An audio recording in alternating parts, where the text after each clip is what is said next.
Anggara ang proposed budget ng ahensya sa House Appropriations Committee sa kanilang budget deliberation para sa susunod na taon. Aabot po yan sa higit 928 billion pesos.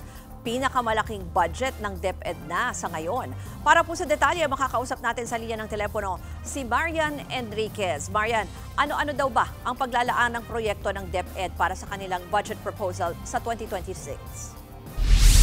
Yes, Ruth, ilan nga sa mga paglalaanan ng pondo base na rin sa sono ni Pangulong Bongbong Marcos na paigtingin ng suporta sa mga guro maging ang mga kakulangan sa mga classroom sa bansa ay ang pag-hire ng halos 33,000 na dagdag guro para maitara ang teacher gap noong 2024.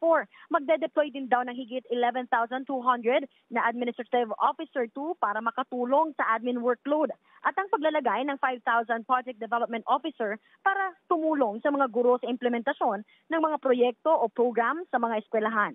Maglalaan din ng 9.3 billion pesos para sa halos 243,000 laptops na ipamamahagi sa mga guro. Ayon kay Secretary Anggara, kung patuloy na malalaanan ng pondo ang programa, mabibigyan ng laptop ang lahat ng mga guro hanggang 2028. Samantala, napag-usapan din ang tungkol sa 165,000 na shortage o kakulangan ng mga classroom sa bansa.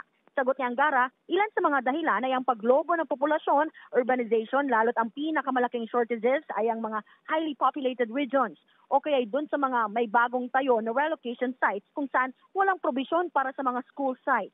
Maglalaan ng 13.2 billion pesos para sa pagtatayo ng classroom sa 2026. Git ni Anggara, hindi lang budget issue ang problema, kundi management at efficiency issue dahil hindi raw na-foresee ang mga pangangailangan sa classroom.